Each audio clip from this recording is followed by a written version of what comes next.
Larian, let it be known that I waited to make this until after patch 8 dropped. I gave you the benefit of the doubt. Maybe in this last patch, the last one before you close the portcullis on Baldur's Gate 3, you'd finally give Wyll Ravengard the treatment he's owed. As an origin character in Baldur's Gate 3, Wyll is in the same group as Karlach, Shadowheart, Lae'zel, Gale, and Astarion. Characters you can play from the beginning right to the end of Baldur's Gate 3, from the shipwrecked beach to the cobblestones of Baldur's Gate. But, unlike the other origin characters, Wyll has suffered since the launch of Baldur's Gate 3 in 2023 from a distinct lack of attention from Larian Studios. But why? I was scrolling on TikTok, procrastinating putting laundry away, when I came across a TikTok from the official Larian account. It was good, and I pulled up the comments because honestly, you're missing out if you don't check the comments. People are funny. Anyway, the comments made one thing crystal clear. The people want more Wyll.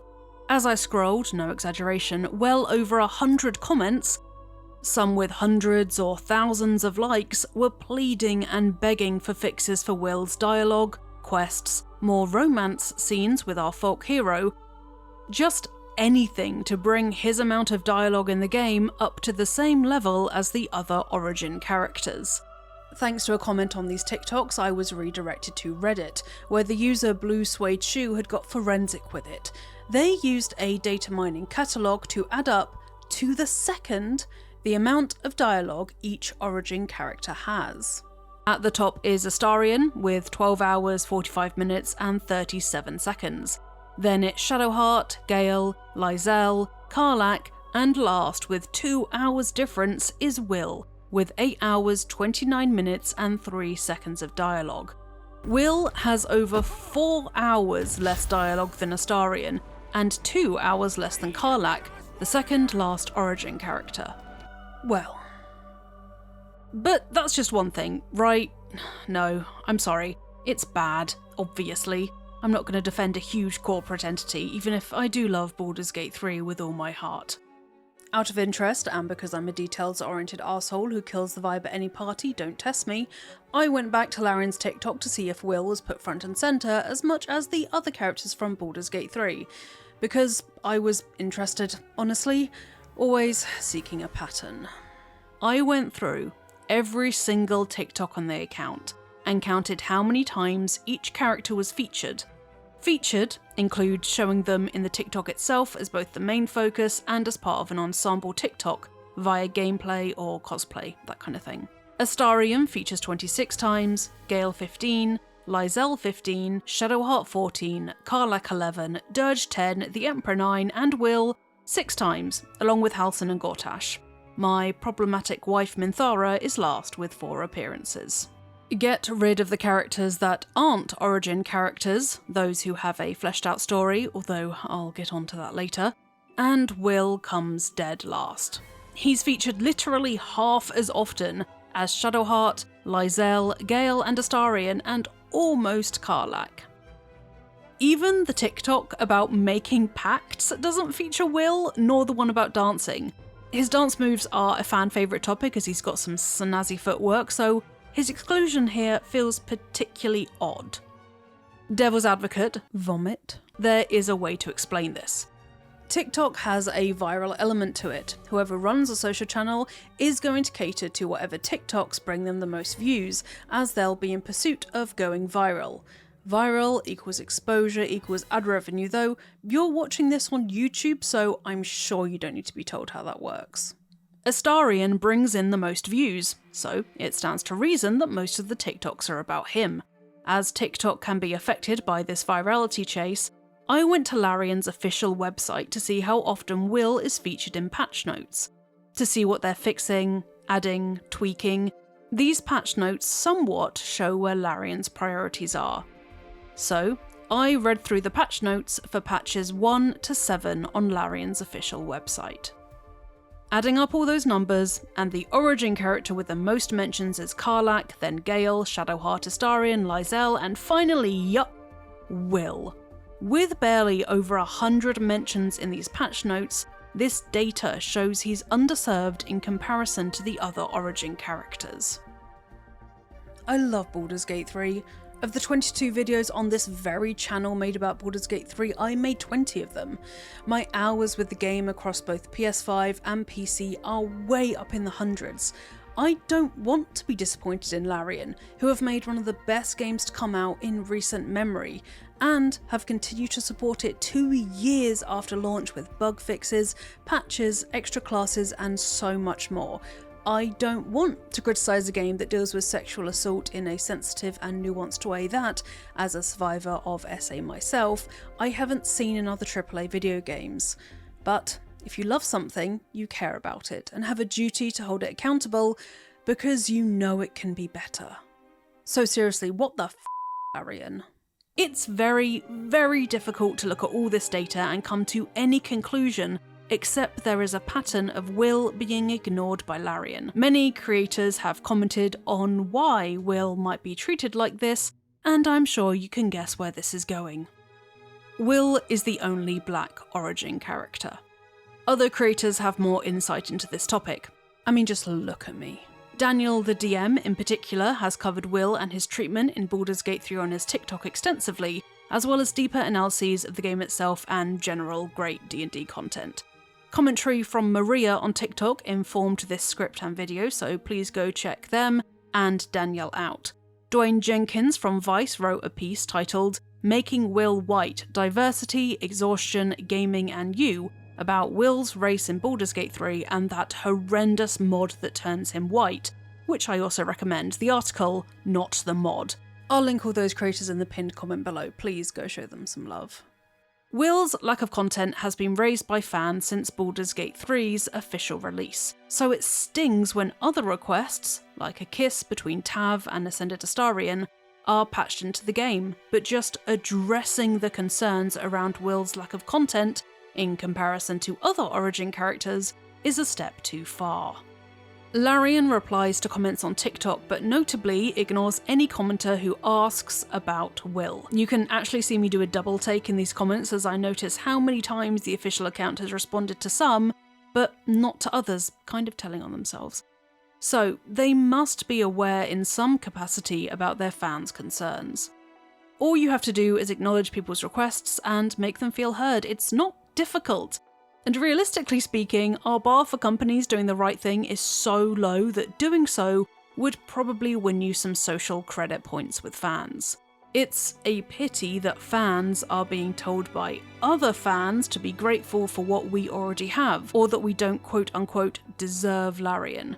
Accusing these fans of being ungrateful allows others to avoid engaging with the complexity of the issue being raised.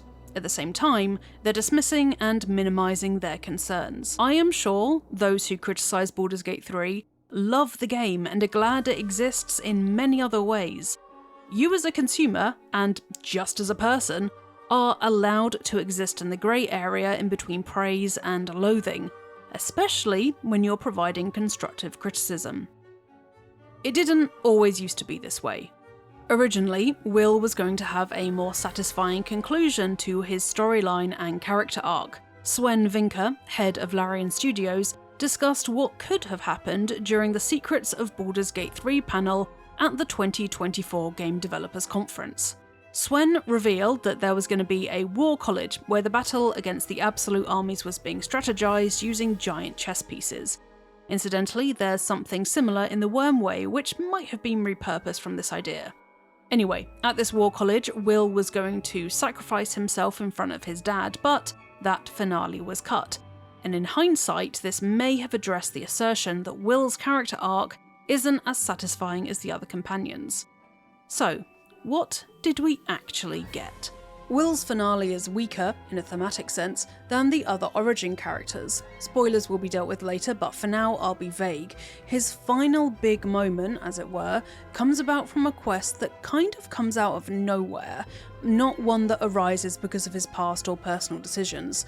Not one that is seeded from the beginning of the game, like Astarion's relationship to Cazador or Lysel's blind loyalty to Vlaakith. Wyll isn't given the same amount of agency as the other characters. who have big moments centered around their character arcs and changing viewpoints on life. Wyll's big moment is something that just happens to him. Wyll being neglected extends past the narrative element into the game code itself. There are claims of his captions not showing, his dialogue glitching out, his banter having audio bugs, and his greeting Tav remaining almost the same across all 3 acts, even if you're romancing him. For reference, with other characters, the way they greet you changes depending on their relationship with you, but Wyll simply says, "Well met," no matter if you've duelled alongside each other or, lovingly, with each other, using your genitals. In the 3rd act, this upgrades to, "I'm here for you always." In case you lost count, that's 2. In comparison, Astarion has 15 romance greetings, Gale has 9, Halsin 8, and Karlach 10. I mean, ironically, that speaks for itself. On to spoiler territory. If you've completed the game, you're good, but I wouldn't recommend watching past this point if you haven't reached Act 3. Skip to this time code if you want to skip the spoilers. Allow me to air the beef a lot of us have with Wyll's story in Baldur's Gate 3. It is wild that it's up to you whether to save Wyll's own dad or not. It's not like they had a strained relationship or that Wyll wants his dad to suffer. Wyll and his dad had, on the whole, a good relationship before Mizora entered the picture, and, to be frank, took advantage of a minor as Wyll was 17 when he made his pact with her. With someone like Shadowheart, your relationship with her has bearing on what she does, but that's as far as it goes. She makes her own choices. In the end, it's Shadowheart who determines if she kills the Nightsong or not.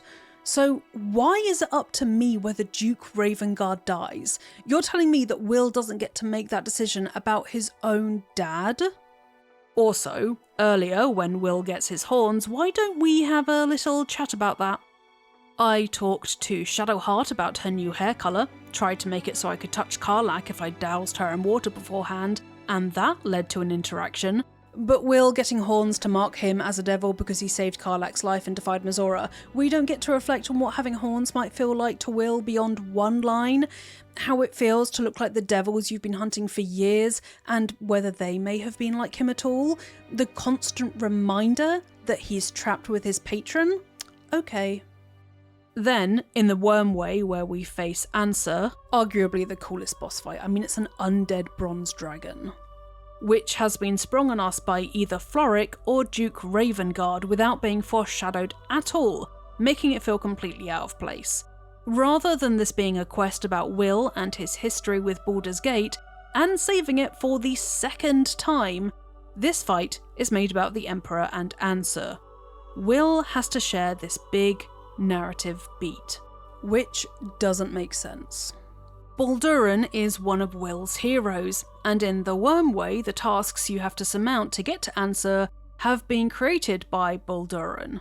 Wyll's upbringing is valuable during these trials as he's been raised under the same principles, and his dad did such a good job that Wyll sacrificed his soul for the good of Baldur's Gate, which Balduran would have been proud of. Granted, Wyll can be consulted for possible solutions to the trials if you bring him along, but honestly, it's just a couple of lines, and should be a way bigger part in his character arc. Also, this might have been a bug, ironically, in my game, but he didn't offer any kind of guidance for the Trial of Courage, so he really should have been utilised more in this quest. Wyll facing trials conceived by this legendary hero, reflecting on whether he embodies the virtues his hero espoused, how far he's gone to save his city. It's akin to Shadowheart entering Ketheric's temple to Shar, or Lysel the Githyanki Kresh. There's no mention of the parallels between Balduran and Wyll, both wanting what's best for Baldur's Gate and being tied to supremely powerful entities as a result.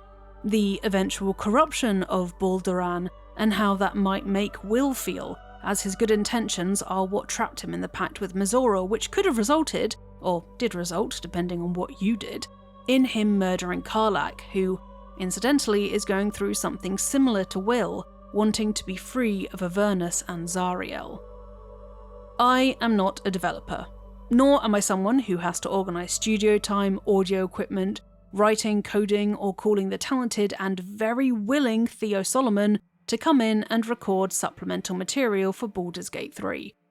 But I am allowed to criticise a game that has repeatedly catered to Ascended Astarion fans, who has an undeniable abusive relationship with Tav, and has included cinematic additions and extra voice lines in patches for Baldur's Gate 3, like making Lizelle sound, quote-unquote, nicer in her dialogue. With patch 8 out, we're done with Baldur's Gate 3 updates. Larian is moving on to their next project, away from Dungeons & Dragons, so the likelihood is that Wyll will remain like this for the foreseeable future. For a game called Baldur's Gate, it's a damn shame that the hero of Baldur's Gate is ignored. And that's it, I am done. Let me know what you think of Wyll's treatment by Larian in the comments below, and please let's try to keep it respectful. If you want to see more videos like this, or more light-hearted videos about video games and everything connected to them, then please do chuck this video a like, and subscribe to Eurogamer for more videos about video games almost every single day. Now, I am going to go and play Baldur's Gate, because, of course I am. So, I'll see you folks next time.